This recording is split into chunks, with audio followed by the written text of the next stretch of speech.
ಶ್ರೀ ಸಾಯಿ ಗಂಗಾ ಕನ್ನಡ ಯುವಕರ ಸಂಘದ 63ನೇ ವರ್ಷದ ಶ್ರೀ ಧರ್ಮರಾಯರ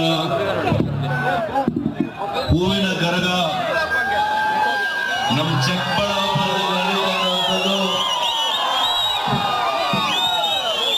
ಬಹಳ ಖುಷಿ ತಂದಿದೆ. ನೀವು ಎಲ್ಲ ಸಂತೋಷವಾಗಿರೋದನ್ನ ನೋಡಿ ನನಗೆ ಬಹಳ ಸಂತೋಷ ಆಗಿದೆ. ಯಾಕೆಂದ್ರೆ ನನಗೆ ನಿಮ್ಮೆಲ್ಲರ ಸಂತೋಷ ಮುಖ್ಯ. ನೀವೆಲ್ಲ ಕೂಡ ಸಂತೋಷದಿಂದ ಇರಬೇಕು.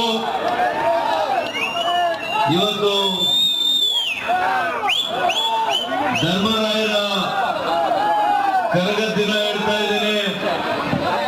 ತಾಯಿ ಚಾಮುಂಡೇಶ್ವರಿಯ ಆಶೀರ್ವಾದ ನಿಮ್ಮೆಲ್ಲರ ಮೇಲೂ ಇರಬೇಕು.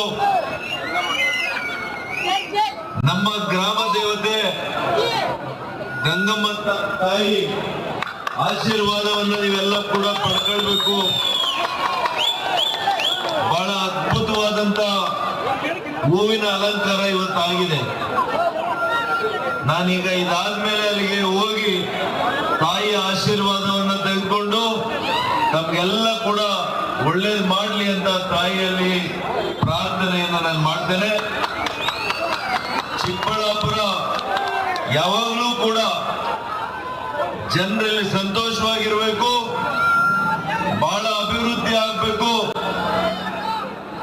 ನೋಡೋಣ, ನಿಮ್ಮೆಲ್ಲರ ಇಚ್ಛೆ ಇದ್ರೆ ಮತ್ತೆ ದೊಡ್ಡ ರೀತಿಯಲ್ಲಿ ಅಭಿವೃದ್ಧಿ ಮಾಡಲಿಕ್ಕೆ ನನಗೆ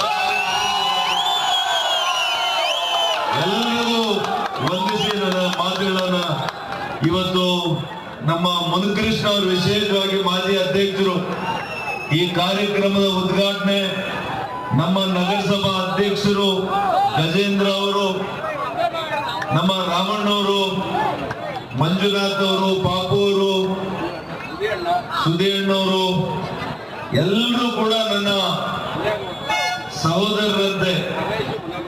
ನಮ್ಮ ಅರುಣ್ ಅವರು, ಮಂಜುನಾಥ್ ಅವರು, ರಮೇಶ್ ಅವರು, ಮುನೇಗೌಡರು, ಇನ್ಯಾರಾದ್ರೂ ಹೆಸರು ಮರ್ತೋಗಿದ್ರೆ ದಯವಿಟ್ಟು ಅನ್ಯತಾ ಭಾವಿಸ್ಬೇಡಿ. ನಿಮ್ಮೆಲ್ಲರ ಪ್ರೀತಿ ಆರೈಕೆಯಿಂದ ದೆಹಲಿ ಲೋಕಸಭೆವರೆಗೂ ಕಳಿಸ್ಕೊಟ್ಟಿದ್ದೀನಿ.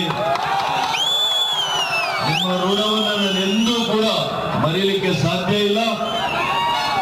ಮತ್ತೆ ವಿಶೇಷವಾಗಿ ನಿಮಗೆ ದೊಡ್ಡ ರೀತಿಯಲ್ಲಿ ಅಭಿವೃದ್ಧಿ ಮಾಡಲಿಕ್ಕೆ ಆ ಭಗವಂತ ಆಶೀರ್ವಾದ ನನ್ನ ಮೇಲೆ ಇರ್ಲಿ ಅಂತ ಹೇಳಿ ಮಾತ್ರ ನಾನು ಆಸೆ ಪಡ್ತಾ ಮತ್ತೊಮ್ಮೆ ನಿಮಗೆಲ್ಲ ಕೂಡ ಶುಭ ಹಾರೈಸಿ ನನ್ನ ಮಾತು ಮುಗಿಸ್ತೇನೆ. ನಮಸ್ಕಾರ.